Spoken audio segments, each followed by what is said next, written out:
ഇന്ന് നമ്മൾ പെരുമ നടിക്കുകയാണ് സമ്പത്തിന്റെ പേരിൽ. ഖബറുകളിലേക്കുള്ള യാത്രയിലാണ് എന്നുള്ള വിചാരം നമ്മൾ മറന്നു പോവുകയാണ്. ഏതുവരെയാണ് ഈ പൊങ്ങച്ച പ്രകടനം? വാഹനമായാലും വീടുകളായാലും സൗകര്യത്തിന് വേണ്ടിയല്ല, പൊങ്ങച്ച പ്രകടനത്തിനുള്ളതാണ്, പ്രതാപം കാണിക്കുവാനുള്ളതാണ്, ആഢ്യത്വം പ്രകടിപ്പിക്കുവാനുള്ളതാണ്. വാഹനങ്ങൾ സൗകര്യത്തിന് അപ്പുറം നാലാളുകൾ പോകുമ്പം കണ്ടില്ലേ അവന്റെ ഒരു വാഹനം BMW അല്ലെങ്കിൽ ഓടി, ഇങ്ങനെ ആളുകൾ നാല് പെരുമ പറയണം. ഇതാണ് വിചാരം. ഏതുവരെ ആ ഖബറുകൾ സന്ദർശനം അതെപ്പോഴാണ്? വാർദ്ധക്യത്തിലേക്ക് ആവണമെന്നില്ലല്ലോ. വിളി കേൾക്കാം. ഒരുപക്ഷെ രാവിലെ സുന്ദരമായി ജീവിച്ചവൻ വൈകുന്നേരം ആകുമ്പോഴേക്ക് ഖബറിടത്തിലേക്കാണ് യാത്ര. ചുറ്റുഭാഗത്തും അനുഭവങ്ങൾ ഒരുപാട് കണ്ടുകൊണ്ടിരിക്കുകയാണ്. ഞാൻ ഓർത്തുപോകുന്നത്, ഒരുമിച്ച് ഞങ്ങൾ ഒരു സഫിൽ നിന്ന് കണ്ടാണ് സുബഹ നമസ്കരിച്ചത്. എന്റെ പ്രിയപ്പെട്ട ഇഷ്ട സഹോദരനായ മുസ്തഫ മുസ്ലിയാർ, നമ്മളെ ഖാദിരിയയിലെ മുഖ്യ. അന്ന് സുബഹയ്ക്ക് ഞങ്ങൾ ഒരുമിച്ച്, സുബഹിക്ക് അദ്ദേഹത്തിന്റെ വാങ്ക് കേട്ടിട്ടാണ് ഇങ്ങനെ അതിന് ഉത്തരം ജവാബ് നൽകുന്നത്. അദ്ദേഹം അത് കഴിഞ്ഞ് സുബഹ നമസ്കാരം കഴിഞ്ഞ് മദ്രസയിൽ പോയിട്ട് ഒരു കുഴപ്പമില്ലാതെ പഠിപ്പിക്കുകയാണ്. ഇനി വന്ന് ളുഹറിന് ബാങ്ക് കൊടുക്കേണ്ട വ്യക്തിയാണ്. പക്ഷേ അദ്ദേഹം യാത്രയാവുകയാണ്. മഗ്രിബിന്റെ മുമ്പായി അള്ളാഹു അദ്ദേഹത്തിന് ഖബറിലെത്തിക്കുകയാണ്. നമ്മുടെ ജുനൈദിന്റെ ഉപ്പയാണ്. അള്ളാഹു മഗ്ഫിറത്തും മർഹമത്തും നൽകി അനുഗ്രഹിക്കുമാറാവട്ടെ.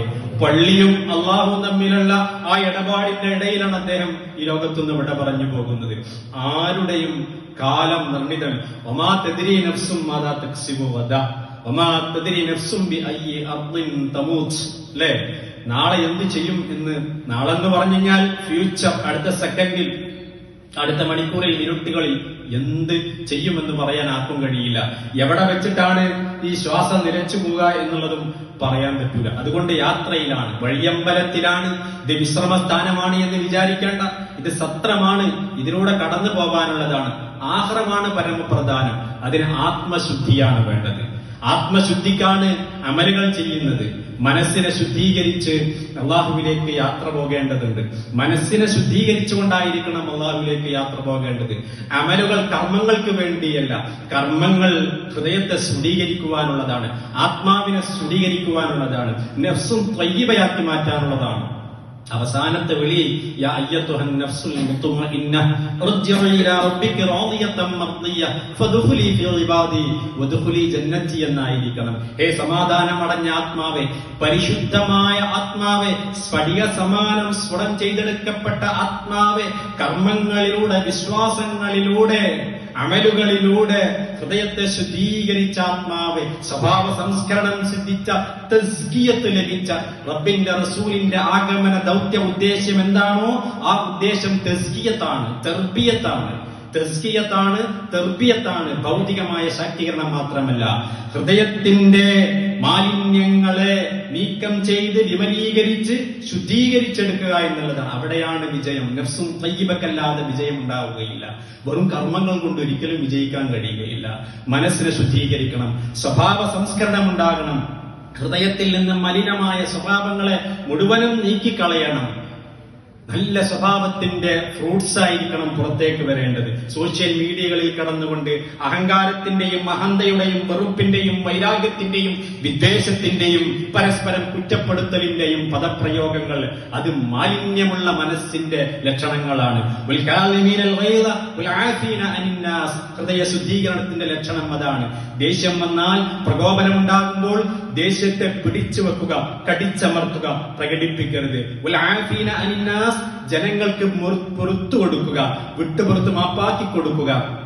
അവരിൽ നിന്നുള്ള വാക്കാലുള്ള പ്രവർത്തനങ്ങളുള്ള ഉപദ്രവങ്ങൾക്ക് അതേ നാണയത്തിലുള്ള തിരിച്ചടി സംശുദ്ധീകരിക്കപ്പെട്ട മനസ്സിന്റെ അടയാളമല്ല. സംശുദ്ധീകരിക്കപ്പെട്ട നഫ്സും തയ്യിബയുടെ അടയാളം വിട്ടുപുറത്തു കൊടുക്കലാണ്, മാപ്പാക്കി കൊടുക്കലാണ്, ദേഷ്യം വരുമ്പം പിടിച്ചു വെക്കലാണ്, വിട്ടുവീഴ്ച ചെയ്തു കൊടുക്കലാണ്. ഈ പരിശുദ്ധമായ ദിനങ്ങളിൽ പ്രാർത്ഥിച്ചുകൊണ്ടിരിക്കുന്നത് അല്ലാഹുമ്മ ഇന്നക അഫ്വുൻ തുഹിബ്ബുൽ അഫ്വ ഫഅഫു അന്നി എന്നാണ്. അത് പറയുന്നത് അള്ളാഹുവിന്റെ അഫ്വ് നമ്മൾ പ്രതീക്ഷിക്കുകയാണ്, അള്ളാഹുവിൽ നിന്നുള്ള പാപമോചനം തേടുകയാണ്. പക്ഷേ അള്ളാഹുവിൽ നിന്നുള്ള പാപമോചനം നിനക്ക് വേണം, പക്ഷെ നിന്റെ സുഹൃത്തിന് പുറത്തു കൊടുക്കാൻ നീ തയ്യാറല്ല. നിന്റെ സുഹൃത്തിന് പുറത്തു കൊടുക്കാൻ നീ തയ്യാറല്ല. സുഹൃത്തിന്റെ അടുക്കൽ നിന്നുണ്ടാകുന്ന പ്രയാസങ്ങളെ, ബുദ്ധിമുട്ടുകളെ, ഉപദ്രവങ്ങളെ, കുടുംബക്കാരിൽ നിന്നുണ്ടാകുന്ന, ജേട്ടന്മാരിൽ നിന്നുണ്ടാകുന്ന, അനുജന്മാരിൽ നിന്നുണ്ടാകുന്ന, ഭാര്യയിൽ നിന്നുണ്ടാകുന്ന, മക്കളിൽ നിന്നുണ്ടാകുന്ന, അവരിൽ നിന്നുള്ള ചില സ്ഖലിതങ്ങളെ അത് അവനൊരിക്കലും ഞാൻ പുറത്തു കൊടുക്കൂലട്ടാ, ഞാൻ പൊരുത്തപ്പെട്ടു കൊടുക്കൂല. പക്ഷേ അതേ നാക്കുകൊണ്ട് നീ പറയുകയാണ്, അല്ലാഹുമ്മ ഇന്നക അഫ്വുൻ തുഹിബ്ബുൽ അഫ്വ ഫഅഫു അന്നി, പടച്ചവനെ നീ എനിക്ക് പൊരുത്തപ്പെട്ടു തരണം, നീ എനിക്ക് പുറത്തു തരണം.